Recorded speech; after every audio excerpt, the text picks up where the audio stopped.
In years past, the archive has had a bit of fun with starting our yearly Nibiru updates with parodies of the apocalyptic fearmonger videos populating the internet. The very fearmongers who generally know nothing of Nibiru beyond its name. So, before we proceed this time, we will dispense with the comedy and get straight to the heartbreaking news for those of you who came here for the impending Nibiru cataclysm. Not going to happen this year, next year, next century, or possibly forever. But the internet hype says otherwise, right?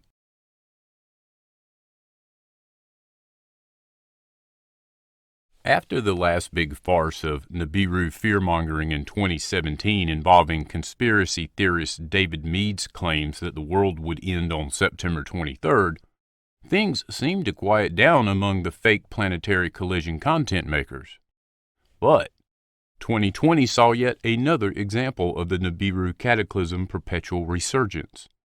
If you bother to do a Nibiru news search on Google, here's what you get in the first few returns for the year 2020.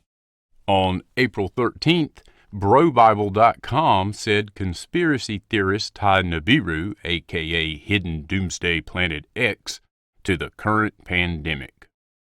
And then on May 19th, Metro chimed in saying Nibiru, the nonsense Planet X conspiracy theory, is still being peddled online. And that's actually factual. On June 26, The Express said that Planet X, video of Nibiru system over Japan, sparks claims Doomsday Planet is back. And then they followed up again on June 19th with End of the World on June 21st. Video claims Nibiru system is right in front of our eyes. On August 25th, the International Business Times said, Coronavirus scare. Are humans going through the tribulation period associated with the arrival of Nibiru? On September 5th, the Daily Star said, Planet Nibiru's shaking the heavens in biblical prophecy of Earth's apocalypse. On September 6th, the IB Times chimed back in, Nibiru is coming as per biblical prophecies and NASA knows it, claims Christian pastor. And then, on December 20th, The Express said, End of the world predicted to strike in days as fears grow over Christmas star. So, you get the picture, right? It is literally less than a handful of social media sources disseminating this fear porn. It's as if this is a targeted effort to ridicule and delegitimate a very serious topic. Over the past couple of decades, the topic of Nibiru has been steadily perverted by fearmongers and media outlets looking for clicks from your keyboards. Their interest never goes beyond the simplistic goal of getting you to click on a disaster that feeds your fear. Back in 2017, the archive released the Nibiru catastrophe video that analyzed the fearmongers, including their queen, Nancy Leader. There is a link in the reference section of the description, and thus no reason to waste any more time on these fraudsters who have perpetuated an immeasurable harm to the topic.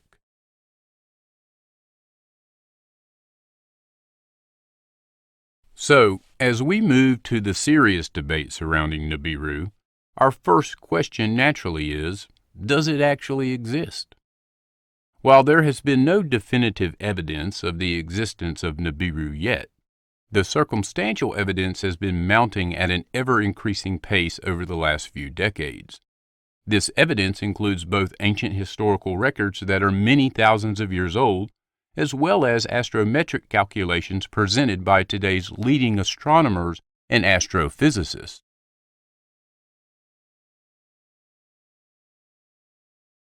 When it comes to the question of the actual existence of Nibiru, one is required to examine some of the earliest texts in our known recorded history. Of course, we're talking about the Mesopotamian cuneiform text. The cuneiform writing system was in use for more than 3 millennia, through at least 7 stages of development from the 31st century BCE to the 2nd century CE. Among the many thousands of texts uncovered so far, archaeologists have also uncovered various star charts. And what many casual viewers of this subject matter may not realize is that the academic mainstream does not deny the existence of the term Nibiru in these materials. Indeed, they agree the term Nibiru is real and appears multiple times in the Enuma Elish, Astrolabe B, Mul.Apin, and cuneiform Babylonian tablets rendering various star lists. Among other meanings, the academics also agree that in several circumstances the term Nibiru is representative of a star, planet, or god. The controversy is not about the existence of Nibiru. The controversy is really about which planetary body does Nibiru represent. You see, in the minds of most academics, the Sumerians knew only 5 of the planets, and any time Nibiru is referenced, they believe it must have been representative of one of those 5 planets.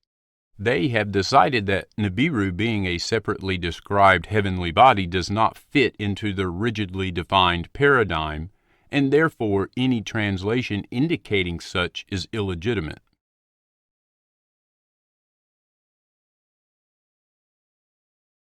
As much as the translation and language experts want to tell us what is real and what is not about Nibiru, it seems that it will be real scientists who eventually confirm its existence. But even then, it will be called Planet 9 or X, and not Nibiru. With the advancement of powerful survey telescopes as well as sophisticated software that can sift through massive amounts of data like never before, we are just now beginning to scour the distant reaches of the solar system. The recently identified pack of perihelion clustered objects known as extreme trans-Neptunian objects indicates that dwarf planets may not be the kings and queens of the Kuiper Belt. Instead, there's a growing dossier of evidence that suggests a colossal world some 5 to 15 times the mass of our own planet is lurking far beyond, playing puppeteer to the oddly clustered collection of distant bodies. In 2016, Caltech astronomers Konstantin Batingen and Mike Brown published a paper titled Evidence for a Distant Giant Planet in the Solar System. According to that study, the odds that such clustering is the result of chance is about 0.007%, or 1 in 14,000. Furthermore, at the beginning of 2019, Batingen and Brown also showed there's only about a 0.2% chance, or 1 in 500, that the clustering is the result of observational biases. Based on the clustering of the objects, a super-Earth planet that is a few hundred AU away could be shepherding them into position. Thanks to cutting-edge simulations, researchers expect Planet 9 to be in a somewhat eccentric orbit that takes it about 400 AU from the Sun, but the planet could be up to 1,500 AU away in the more massive planet models. But if Planet 9 really exists, why does it orbit so far from the Sun? There are 2 main theories for how the planet got out there. The first theory is that Planet 9 formed alongside Jupiter, Saturn, Uranus, and Neptune, which all likely began their lives within about 5 to 15 AU of one another. As Planet 9 was forming, it got to several Earth masses in size, but then it probably got too close to Jupiter and Saturn and got tossed outward. This ended up pushing the still-forming Planet 9 out of the feeding zone, which stunted its growth before it could reach the size of a true giant planet. The second theory posits that Planet 9 could be a captured object from another star system.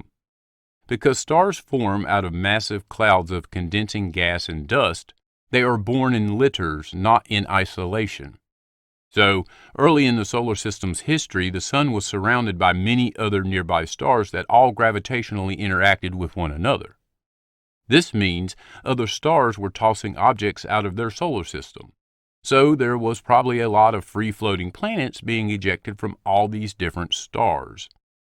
And if one of those rogue planets strayed too close to the Sun, there's a chance it was seized by our own solar system, where it since remained. Of course, anyone who has followed Zecharia Sitchin's work knows the second theory is exactly what he translated happened to Nibiru.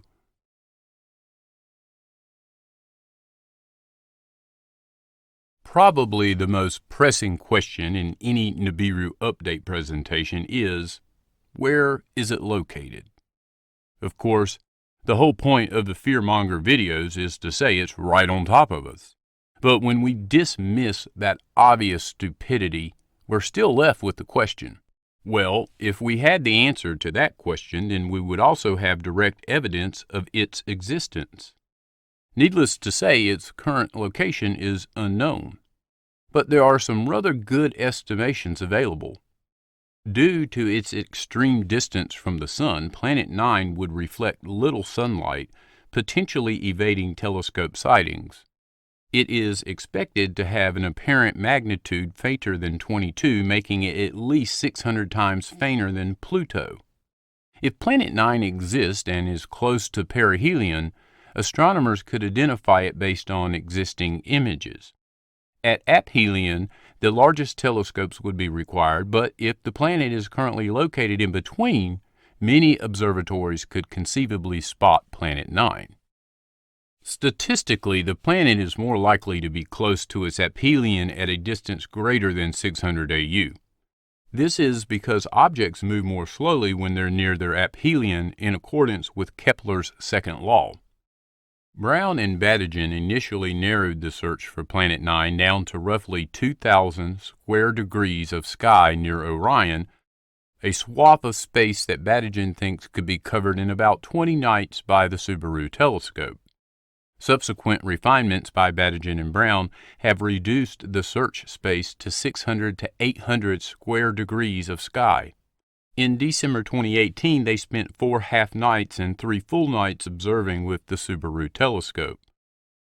As we mentioned, we now have the field of astronomy heavily involved in the search for a ninth planet several times the size of Earth. But this is somewhat of a recent phenomenon.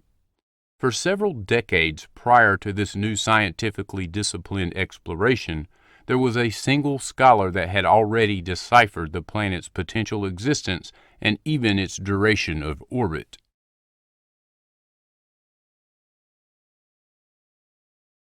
Zecharia Sitchin was writing about Nibiru / the ninth planet before some of the astrophysicists who are searching for its location were even born. With that in mind, it would certainly be a good idea to review what he said on the matter.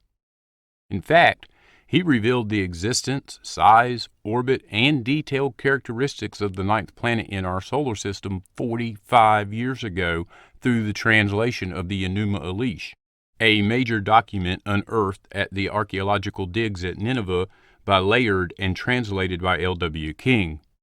The Enuma Elish gives a complete account of the formation of our solar system, including the gravitational capture into the system of this ninth planet, known to the Sumerians as Nibiru, and the Babylonians as Marduk. It details Nibiru's subsequent collision with a large planet, Tiamat, orbiting then between Mars and Jupiter, and the formation of the asteroid belt. The Enuma Elish says that the intruder planet settled into a huge retrograde elliptical orbit of 3,600 years around our Sun, and that it returns to the inner solar system through the asteroid belt region between Mars and Jupiter at perigee and swinging far out past Pluto at apogee. In 1992, Robert Harrington and Tom Van Flandering of the U.S. Naval Observatory, working with all the information they had at hand, published their opinion that there was, at least, an 85% possibility of a ninth planet, even calling it an intruder planet. Regardless of whether one accepts his evidence and thesis or not, one must face the clear and simple fact, as Harrington was enough of a real scientist to do, that the information about the ninth planet and all the others in our system is there in the ancient documents and is continually being verified in finer and finer detail. The obstacle to Sitchin's thesis is not scientific.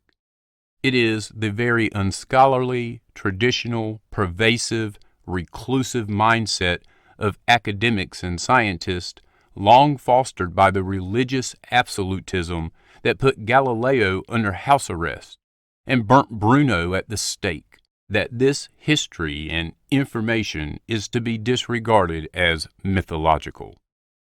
As to naming the planet, Sitchin already has written years ago to the Planetary Society, charged with naming planets, to formally notify them of the fact that it already has been named Nibiru for thousands of years. Sitchin ultimately concluded Nibiru's orbit to be approximately 3,450 years long, and that it last appeared between 520 to 560 BCE. Thus, the next appearance looks to be around the year 2900 CE. Of course, for anyone that clicked on this video to hear about an impending Nibiru apocalypse in 2021, this is very disappointing information indeed. However, the good news for these doomsday seekers is that there will be a plethora of fearmonger videos available in the new year for their mindless consumption. Hopefully, this particular presentation will be available throughout that time and will offer some logic and reason regarding this topic. So, the next time you possibly get clickbaited into the next apocalypse, just make sure you come back here and get your refill of common sense.